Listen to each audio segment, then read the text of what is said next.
ప్రార్థన చేసుకుందాం.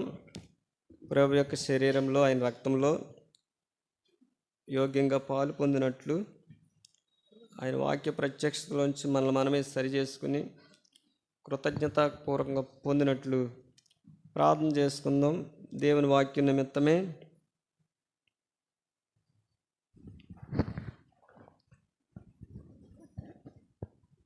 ప్రేమ కలిగిన తండ్రి, సర్వశక్తిమంతుడు, సర్వాధికారం గల దేవుడు, మీ ప్రియకుమారుడు మా ప్రభు రక్షకుడైన యేసుక్రీస్తు నామములో తండ్రి మీకు వందనములు, స్తోత్రములు. ప్రభా, నీ కుమారుడిని లోకానికి పంపించు. ఆయన నశించిపోతున్న మా కొరకు చనిపోయారు. చెదిరిపోయిన నీ పిల్లలైన వారు ఏకంగా సమకూర్చుట కొరకై ఆయన చనిపోయాడు.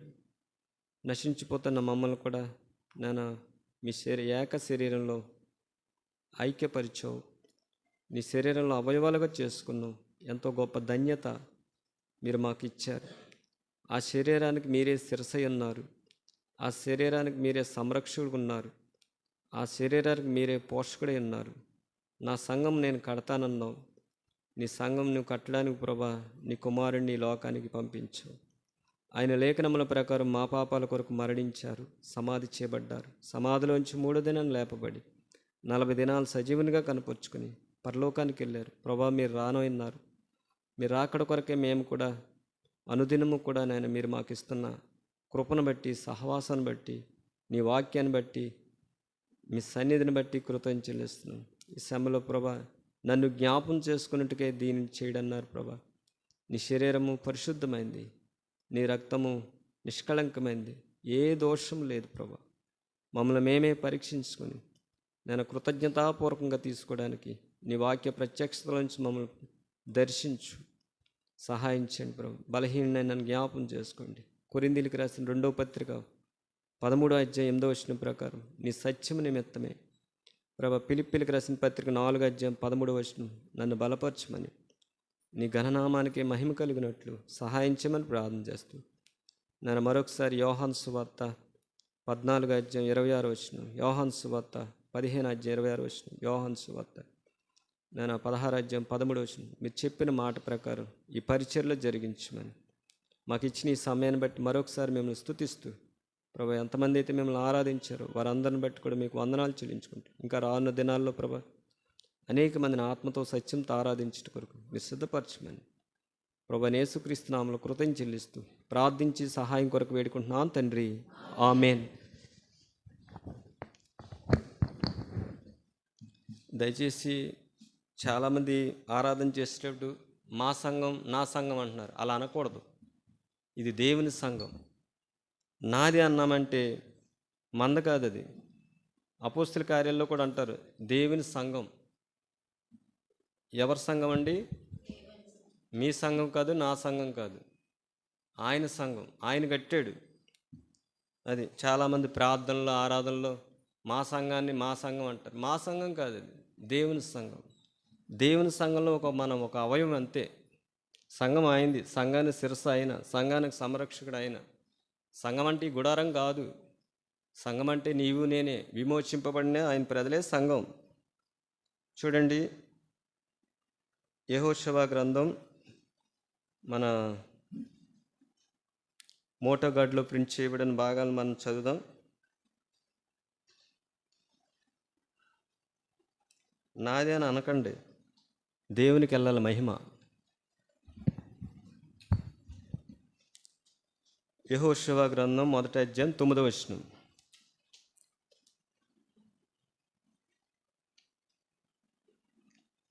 చదువుదాం. చదువు మొత్తం మోటోగాడ్ మరి మీ ఎదురుగా ఉంది కాబట్టి ఆ భాగాలు చదువుదాం. నీవు నడుచు మార్గం అంతట్లో నీ దేవుడైన యెహోవా నీకు తోడేయండిను. 2వ వాక్యం ద్వితీయోపదేశకాండం 31వ అధ్యాయం 8వ వచనం. అంతా కాకుండా అక్కడ ఏమైతే రాశారో ఆ ప్రకారమే చదువు. నీ ముందర నడుచువాడు యెహోవా. ఎవరండి? నీ ముందర నడుచువాడు యెహోవా. 3వది ప్రకటన గ్రంథం 7వ అధ్యాయం 17వ వచనం. గొర్రెపిల్ల జీవజముల బొగ్గల యొద్దకు వారిని నడిపించును. అది ఈ సమయంలో గత దినాల్లో కూడా ధైర్యం గురించి కొన్ని విషయాలు మనం దేవుని వాక్యం ద్వారా తెలుసుకుని ప్రభు యొక్క బలలో పాలు పొందాం. ఈ దినం యెహోషువ గ్రంథం 1వ అధ్యాయం 9వ వచనం సంఘ వాగ్దానం, సార్వత్రిక సంఘ వాగ్దానం ఒకసారి చూడండి. నేను చదువుతున్నాను చూడండి.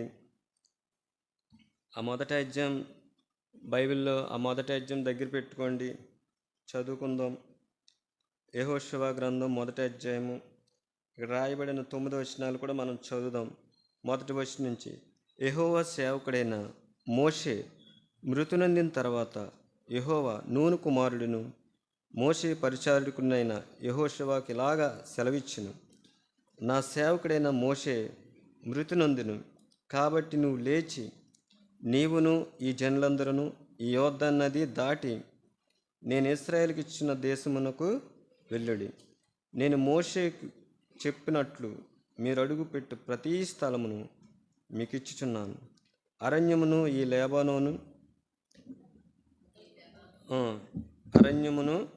ఈ లేబానోను మొదలుకొని మహానది అయిన యూఫ్రటీస్ నది వరకును మీకు సరిహద్దు. నువ్వు బ్రతుకు దినములన్నిటిను ఏ మనుషుడును నీ ఎదుట నిలవలేక ఉండును. నేను మోషేకు తోడినట్లు నీకును తోడైందును. నిన్ను విడవను, నిన్ను ఎడబాయను.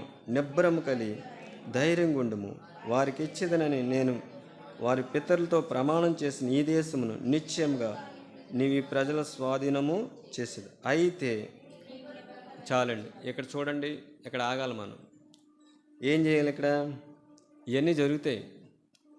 అయితే యెహోషువ చేయవలసింది ఉంది. ఏం చేయాలి? చదవండి. అయితే నీవు నిబ్బరం కలిగి జాగ్రత్త పడి బహుధైర్యం గుండి నా సేవకుడైన మోషే నీకు ఆజ్ఞాపించిన ధర్మశాస్త్రం అంతటి ప్రకారము చేయాలి. ఇక్కడ ఏం చేయాలి? ధర్మశాస్త్రంలో ఏముంది? దేవుని వాక్యం ఉంది. మోషే తర్వాత దేవుడు యెహోషువని ఏర్పాటు చేసుకున్నాడు. ఆ యెహోషువ ఏం చేయాలంటే, ధర్మశాస్త్రం మోషేకి ఇవ్వబడ్డది. ఆ ధర్మశాస్త్రం అంతటి ప్రకారం ఏం చేయాలండి? చెయ్యాలి. మనకు కూడా దేవుడు వాక్యం ఇచ్చాడు. ఆ వాక్యానుసారంగా చేయాలి. సేవకుడైనా, విశ్వాసులైనా, బాధ్యత గల సహోదరులైనా ఎవరైనా సరే వాక్యమే మనకి ప్రింట్ ఇచ్చేసాడు ఆయన. మనం అందరం ఏం చేయాలండి? అంతే, వాక్యమే ఆధారం. వాక్యం ఏం చెప్తే అదే చేయాలి. చూడండి, ఆ దినాల్లో ధర్మశాస్త్రం ఇచ్చాడు దేవుడు.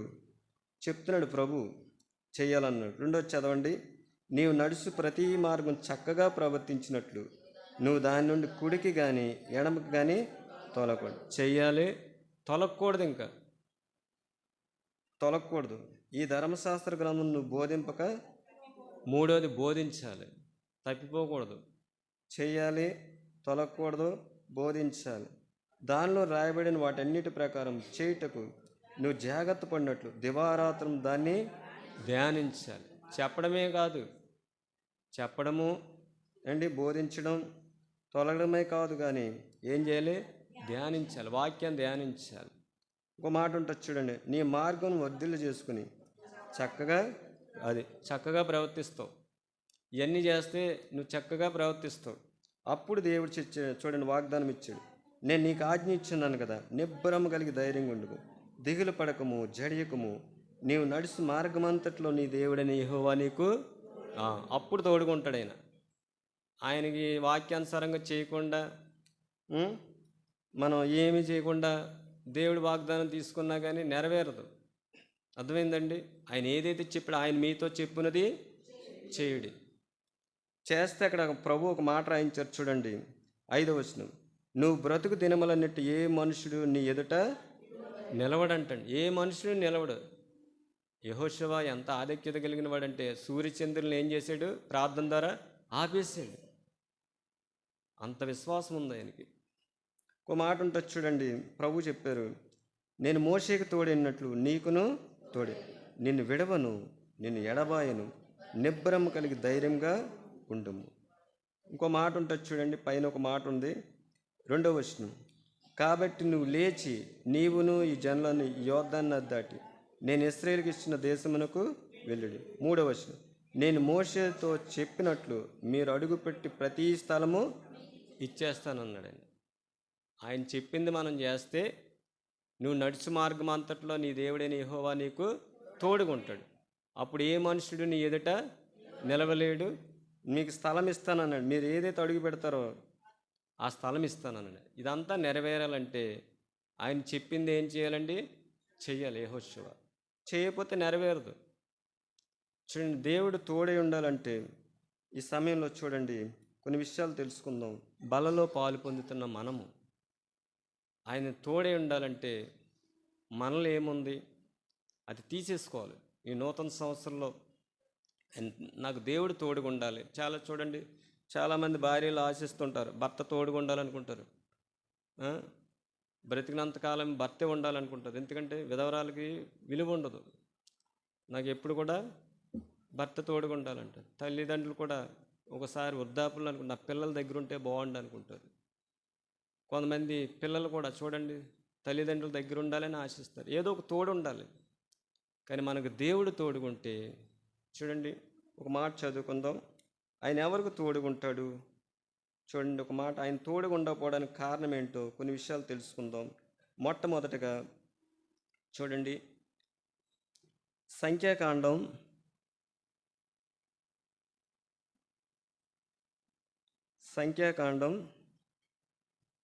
14 అధ్యాయము 42, 43 వచనాలు చదవండి.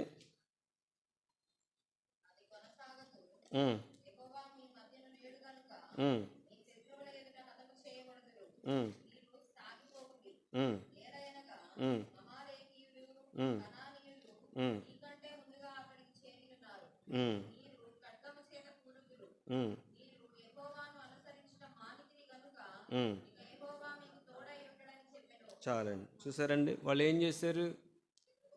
దేవుడిని అనుసరించడం మానేశారు. అందుకే దేవుడు వారితో పాటు చదువు మాట నేను చదువుతున్నాను చూడండి. ఒక మాట చదువుదాం. 42 వస్తుంది. అది కొనసాగదు, యెహోవా మీ మధ్యన లేడు గనుక మీ శత్రువులు ఎదుట హతము చేయబడుదురు.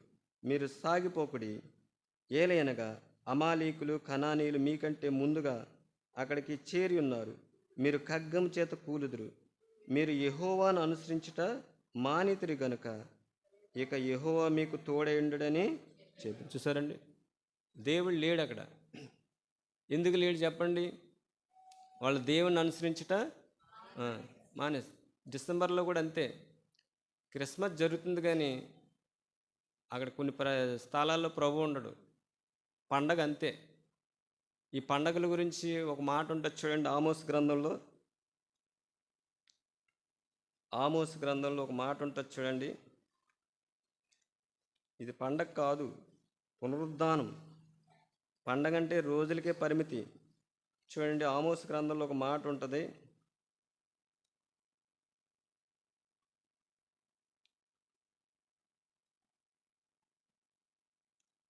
ఐదో అధ్యాయము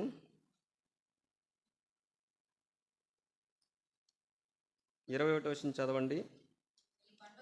మీ పండగ దినములను నేను అసహించుకుంటున్నాను, వాటిని నీచముగా ఎంచుచున్నాను. మీ వ్రత దినములలో కలుగు వాసనము నేను ఆగ్రహించును. చూసారండి, పండగలు దేవునికి ఎలాగున్నాయి? ఇంక పండగలతో సంబంధం లేదు మనకి, అంతా ప్రభుతోటే. మనం ఎవరిని అనుసరించాలి? ప్రభువుని అనుసరించాలి అంతే. ఇంక పండగలు లేవు.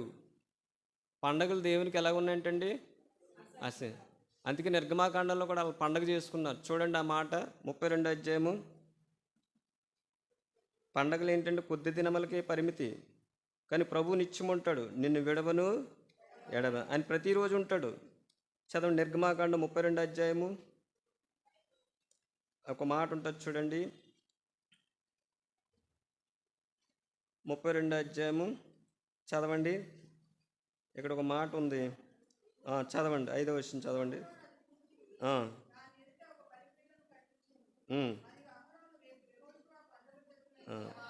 రేపు యెహోవాకు పండగ అంటండి. ఆ పండగలో ప్రభు ఉన్నాడండి. దూడ ఉంది, బంగారంతో చేశారు దూడ.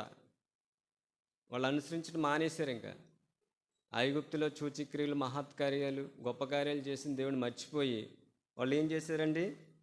ఆ బంగారాలు పోగులై తీసి అహరోనికి ఇస్తే ఆయన ఏం చేశాడు? కోత పూసిన దూడని చేశాడు. చేసి అది పండగ అంటున్నారండి. వాళ్ళు ఏమంటున్నారు చూడండి, మళ్ళీ 5వ వచనం. అహరోను అది చూసి దాని ఎదుట ఒక బలిపీఠం కట్టించును. మరియు అహరోను రేపు యెహోవాకు పండుగ అంటండి. యెహోవాకు పండుగ. ఆ పండుగలో ఏముంది? కింద వచ్చిన చదవండి. అప్పుడు జనులు తినుటకు త్రాగుటకు కూర్చుండి ఆడుటకు ఇది పండగ. ఈ పండగల్లో ప్రభు ఉన్నాడా? లేడు. అక్కడ దూడ ఉంది. వాళ్ళు ఏం చేశారు? యెహోవాను అనుసరించుట మానేస్తారు. అక్కడ దేవుడు ఉండడు. సంఖ్యాకాండం మనం చదివాం కదా, మీరు అనుసరించడం మానేతిరి కనుక యెహోవా మీకు తోడుగా ఉండడు. ఈ దినాల్లో కూడా చూడండి, కొత్త నిబంధనలో కూడా రాయబడ్డది కొన్ని విషయాలు చూడండి. కొలస్సీలకు రాసిన పత్రిక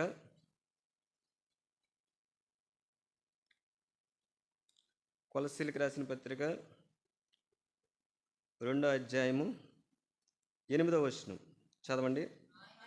ఆయనను అనుసరింపక మనుషుల పారంపర్యాచారమును అనగా ఈ లోక సంబంధమైన మూలపాఠములను అనుసరించి మోసకరమైన నిరర్ధక తత్వజ్ఞానం చేత మిమ్మల్ని చెరపట్టుకుని పోవాడే ఉండినేమో జాగ్రత్తగా ఉండి. చూసారండి, వీళ్ళు కూడా సంఘంలో రాశాడైనా, కొలసీలకున్న సంఘానికి రాశాడైనా.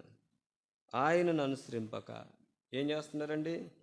ఈ దినాల్లో అదే జరుగుతుంది. మనుషుల పారంపర్యాచారం అనగా ఈ లోక సంబంధమైన మూలపాఠమును అనుసరించి మోసకరమైన నిరర్ధక తత్వం జ్ఞానం చేత మిమ్మల్ని చెరపట్టుకుని పోవాడే ఉండినేమో ఎలా ఉండాలండి? జాగ్రత్తగా ఉండాలంటే. ఆ పక్కన ఉంటుంది చూడండి, 2వ అధ్యాయం ఒక మాట ఉంటుంది చూడండి, 20వ వచనం. మీరు క్రీస్తు కూడా లోకము యొక్క మూల పాఠముల విషయమే మృతి పొందిన వారైతే లోకములో బ్రతుకుచున్నట్టు మనుషుల ఆజ్ఞ పద్ధతులను అనుసరించి చేత పట్టుకొనవద్దు, రుచి చూడవద్దు, ముట్టవద్దు అను విధులు మీరు లోబడనేలా. చూసారండి, సంఘం లోబడకూడదు. ఇక్కడ స్పష్టంగా కొలసీల్లో ఉన్న సంఘానికి ఎవరికి రాశాడు? విశ్వాసులంట, వాళ్ళు సహోదరులంట.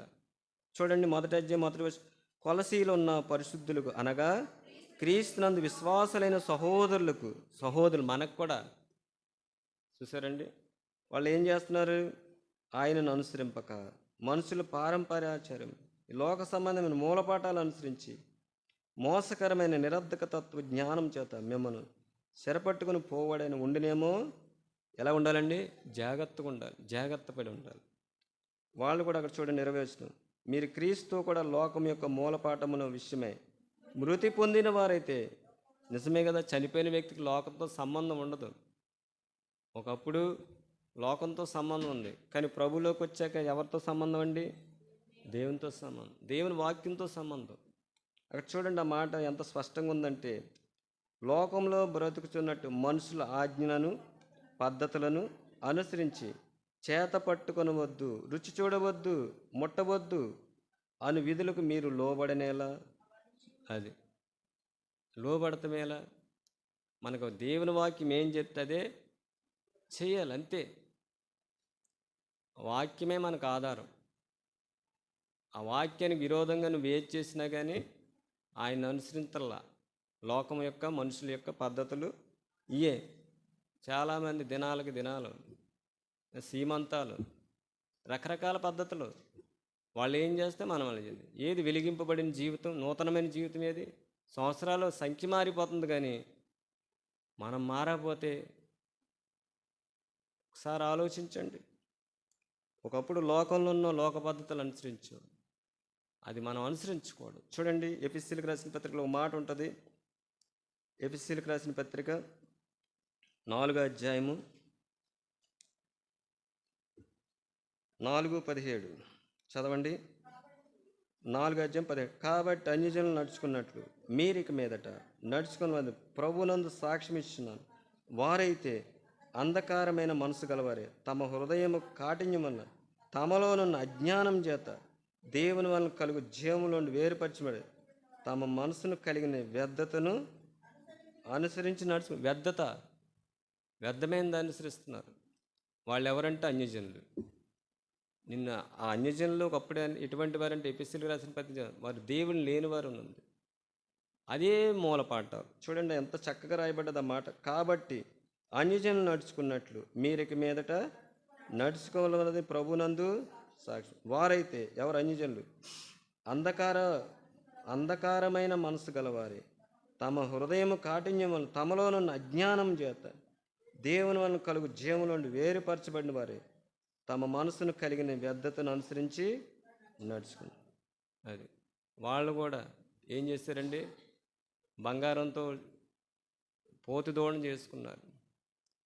అలా అంటున్నారు, యెహోవాకి పండగే చాటించేశారు. అక్కడ ఏముంది? తినడం, త్రాగడం, ఆడడం, ఇదే పండగ. ఈ పండగ దినాలన్నీ దేవునికి ఎటువంటి అంటండి? అసహ్యం అంట. ఈ దినాల్లో కూడా చాలామంది అంటే వాక్యాన్ని చోటిస్తలా, ఆచారాలు, అలవాట్లు ఇయే. మరి పరలోకం వెళ్ళాలంటే ప్రభు వాక్యం వెలుగు, ఆయన దగ్గరికి వెళ్ళాలంటే, నిలబడాలంటే మనకు శక్తి ఉండాలి. ఒక ప్రధాన దగ్గరికి వెళ్ళాలంటే ఆయన తగ్గ స్తోమత ఉండాలి. దేవుని దగ్గరికి వెళ్ళాలంటే మనం ఎలాగ ఉండాలండి? చూడండి, ఒక మాట ఉంటుంది అక్కడే, అదే మాట ఎఫెసీయులకు రాసిన పత్రికలో 4:15 చదవండి. ప్రేమ కలిగి సత్యం చెప్తూ క్రీస్తు వలె ఉండుటకు మనం అన్ని విషయాల్లో, అక్కడ పౌలు గారిని కూడా కలుపుకున్నాడు ఆయన. సేవకుడైనా విశ్వాసులైనా ఎవరైనా సరే ఎలా ఉండాలండి? క్రీస్తు వలె ఉండుటకు. ఆయన వలె ఉండడానికి మనం ఏం చేయాలి? మనమే చెప్పాలి, సిద్ధపరచుకోవాలి. ఆయన దగ్గర నిలబడాలంటే ఆయనలా ఉండాలి. ఆయనలో లేకుండా ఎలా పడితే అలా ఉంటే ఆయన దగ్గర నిలబడలేం. చూడండి, ఒక మాట ఉంటుంది, యోహాను రాసిన మొదటి పత్రిక, ప్రభు రాకడ రాబోతుంది. ఆ రాకడలో మనం ఎత్తబడాలంటే ఆయన రాబోతున్నాడు. పేతురు రాసిన యోహాను రాసిన మొదటి పత్రిక 3:2 చదవండి. ప్రియులారా, ఇప్పుడు మనము దేవుని పిల్లలమై ఉన్నాము, మనం ఇక ఏమవుదుము?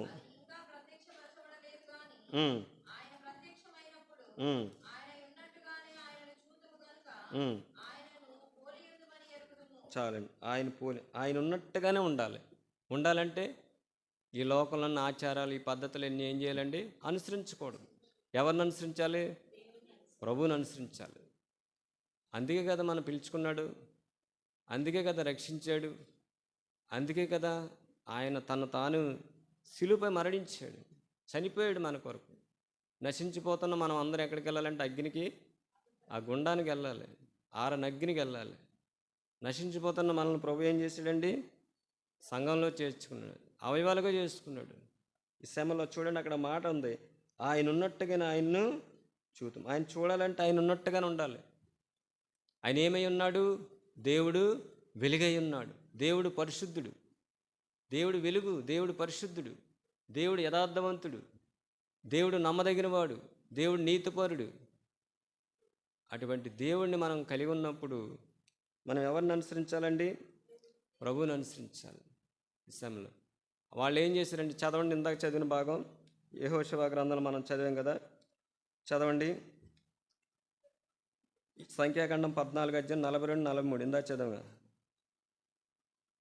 సంఖ్యాకాండం 14:42-43 చదవండి.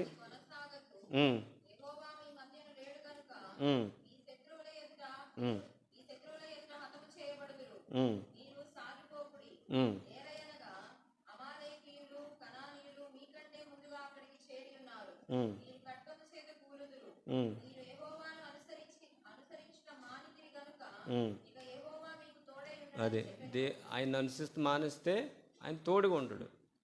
ఈ శ్రమలి నూతన సంవత్సరంలో మనం కూడా ఎవరిని అనుసరించాలండి? ప్రభువుని అనుసరించాలి. చాలామంది చూడండి, మనుషులను వెంబడిస్తున్నారు. ఈరోజు మనిషి ఉంటాడు, వెళ్ళిపోతాడు. మనిషి స్థిరం కాదు. సృష్టికర్త అయిన దేవుడు, ప్రేమించిన దేవుడు, ప్రాణం పెట్టిన దేవుడు, ఆ ప్రభు ఉన్నాడు. అందుకే నాకు ఎక్కువగా ఒక మాట, గత ఆదివారం కూడా అన్న ఒక మాట చెప్పినప్పుడు చూడండి, ఒక మాట ఉంది నాకు ఎక్కువ ఇష్టమైన వాక్యం ఏంటంటే ఎబ్రీలకు రాసిన పత్రికలో 4:14 ఆకాశ మండలం గుండా వెళ్ళిన దేవుని కుమారుడైన యేసు అని గొప్ప ప్రధాన యాజకుడు మనకున్నాడు. ఎవరున్నారండి? ఇవాళ డబ్బు ఉంటుంది, వెళ్ళిపోతుంది. ఆరోగ్యం ఉంటుంది, వెళ్ళిపోతుంది. బంధువులు ఉంటారు, వెళ్ళిపోతారు. స్నేహితులు ఉంటారు, వెళ్ళిపోతారు. బిల్డింగ్లు ఉంటాయి, వెళ్ళిపోతాయి. కానీ నిత్యం ఉండేది ఎవరంటే ప్రభైన యేసుక్రీస్తు. మన వయసు కూడా వెళ్ళిపోద్ది, 2026 వచ్చింది అంటే వయసు పెరిగే కొలది, సంఖ్య పెరిగే కొలది ఏమవుతుందండి, మన మరణానికి దగ్గర అవుతున్నాం. చాలామంది పుట్టినరోజులు చేసుకుంటారు కానీ 1 సంవత్సరం తగ్గిపోతుంది ఆయుష్. నిజమే కాదండి? కానీ ఎప్పుడు ఉండేది ఎవరు? యేసు ప్రభు. ఈ లోకంలో చూడండి, చక్కటి మాట ఏంటంటే, ఆకాశ మండలం గుండా వెళ్ళిన దేవుని కుమారుడిని యేసు అని గొప్ప ప్రధాన యాజకుడు మనకున్నాడు. మనం ఆయన్ని అనుసరించాలి. ఆయన ఉన్నాడు. రెండోదిగా చూడండి, రాజుల మొదటి గ్రంథం 11వ అధ్యాయం 38వ వచనం. రాజుల మొదటి గ్రంథం 11వ అధ్యాయము 38వ వచనం.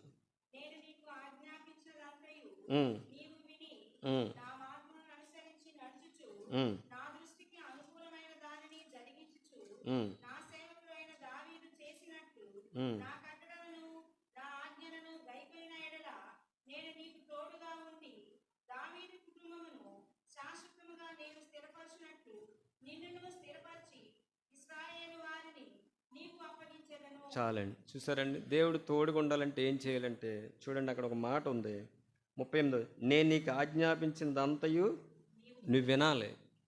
దేవుడైతే ఇక్కడ ఒక మాట రాశారు, నీ దాసుడు, ఏం రాశారండి ఇక్కడ? నీ దాసుడు యెహోవా నీ దాసుడు, ఇక్కడ ఒక మాట ఉంటుంది, యెహోవా నీ దాసుడు ఆలకించున్నాడు అని ఉంటుంది. చూడండి, సమూయేలు మొదటి గ్రంథం నేను వేరే చోట చూసానన్నమాట. చదవండి, సమూయేలు మొదటి గ్రంథం 3వ అధ్యాయము 9వ వచనం. నువ్వు పోయి పండుకొనుము, ఎవరైనా నిన్ను పిలిచినడలా యెహోవా నీ దాసుడు ఆలకించినాడు, ఆజ్ఞమని చెప్పుమని సమూయేలుతో అనగా, సమూయేలు పోయి తన స్థలమందు పండుకొని. అంటే దేవుడు ఏదైతే ఆజ్ఞాపిస్తాడో అది ఏం చేయాలండి, మనం వినాలి. అందుకే ఒక మాట ఉంటుంది ఇర్మియా గ్రంథంలో 29:23 వచనం కూడా, ఆయన మాట అగ్ని వంటిది, బండను బద్దలు చేయు సుత్తి వంటిది. ఆ మాట ఏం చేస్తుందంటే సరిచేస్తుంది. ఆ మాట ఏం చేస్తుందంటే హెచ్చరిస్తుంది, సరిచేస్తుంది. ఆయన మాట వినాలి. అక్కడ యెరోబాముతో చెప్తున్నాడు దేవుడు ప్రవక్త ద్వారా. ఏమని చెప్తున్నాడు చదవండి ఆ మాట మరలా. నీవు పోయి, రాజుల మొదటి గ్రంథం 11వ అధ్యాయము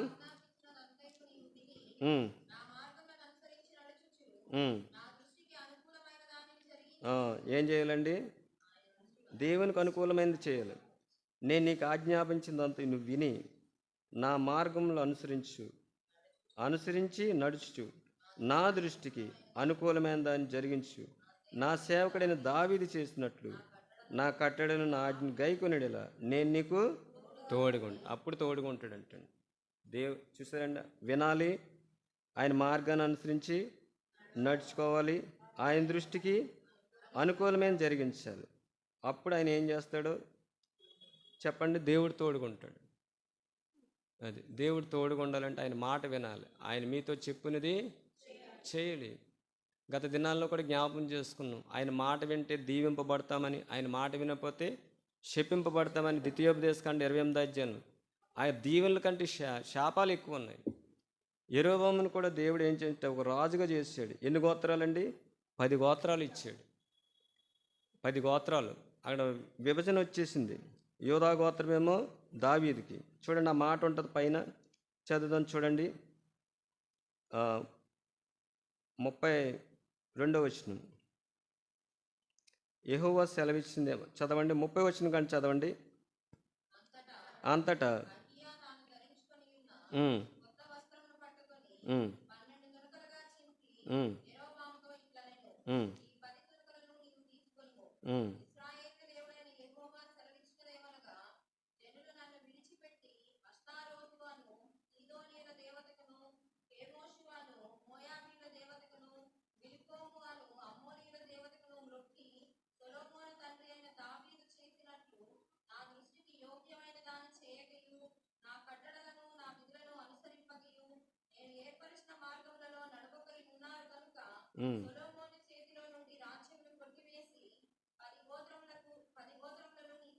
చాలండి. ఎవరికి ఇస్తాడంటే యెరొబోముకి. అయితే యెరొబోము ఏం చేయాలంటే దేవుని మాట వినాలి, ఆయన మార్గాలను అనుసరించి నడుచుకోవాలి, దేవుని దృష్టికి అనుకూలమైన చేయాలి. అంత మాత్రమే కాదు, నా కట్టడలను ఆజ్ఞను గైకొనాలి. అప్పుడు ఆయన తోడుగా ఉంటాడు ఈ సమయంలో. అయితే యెరొబోము గురించి మనకు తెలుసు, యెరొబోము దేవునికి విరోధంగానే జీవించాడు. మరి మనం ఎలా ఉన్నాం చెప్పండి? ఆయన అనుసరిస్తే ఆయన మనకి తోడుగా ఉంటాడు. రెండవదిగా ఆయన మాట వినాలి, ఆయన మార్గంలో మనం ఏం చేయాలండి? నడుచుకోవాలి. అప్పుడు ఆయన తోడుగా ఉంటాడు. అందుకే యెహోషువతో దేవుడు అన్నాడు, నీవు నడుచు మార్గం అంతట్లో నీ దేవుడైన యెహోవా నీకు తోడుగా ఉంటాడు. మరి ఆ తోడుగా ఉండాలంటే మనం చేయవలసి ఉంది. మరి ప్రభు సన్నిధిలో ప్రార్థన చేసుకుందాం. మరి సమయం అయిపోతుంది కాబట్టి ముగించుకుందాం. మరి ఈ శ్రమలో పరీక్ష చేసుకుందాం. ఈ నూతన సంవత్సరంలో మనం ఎవరిని అనుసరిస్తున్నాం? మనమే పరీక్ష చేసుకుందాం. ఎందుకంటే నువ్వు ప్రభువుని అనుసరిస్తే ప్రభు ఏమవుతాడండి? మనకి తోడుగా ఉంటాడు. జీవము గల దేవుడు మనకు తోడుగా ఉంటాడు. ఆయనకు తోడుగా లేడంటే మనలో ఏదో లోపం ఉంది. ఈ శ్రమలు అందుకే ఒక మాట ఉంటుంది, కొరింథీయులకు రాసిన మొదటి పత్రిక 1:28 ఏముంటుంది? ప్రతి మనుషుడు తను తాను పరీక్షించుకోవాలి. చాలామంది డిసెంబర్ వెళ్ళిపోయి మళ్ళీ సంక్రాంతి ఇందులో మిక్స్ అయిపోతున్నారు. అసలు నీ పరిశుద్ధత, నీ జ్ఞానము, నీ వెలుగు, నీ ప్రత్యేకత ఇవన్నీ ఏమవుతున్నారంటే కోల్పోతున్నారు. పండగలకి ఆచారాలకి అలవాటు పడిపోతున్నారు. కానీ ప్రభువుని అనుసరిస్తులా. ప్రభు అంటారు మత్తయి సువార్తలో, నేను యుగ సమాప్తి వరకు నేను మీతో కూడా ఉన్నానన్నాడు. ఆ ఉన్న దేవుని పక్కన పెట్టేశారు. సంవత్సరానికి వచ్చే పండగలు, ఆచారాలు వీటికి అలవాటు పడిపోయారు. మరి పరలోకానికి ఎలాగెళ్తాం చెప్పండి? అపోస్తలుడైన పౌలు గారు ఒక మాట అంటారు, నేను క్రీస్తుని పోలి నడుచుకున్నాను, మీరు నన్ను పోలి నడుచుకోండి. గొప్ప దైవజనుడైన. ప్రార్థన చేసుకుందాం ప్రభు యొక్క వల్లలో.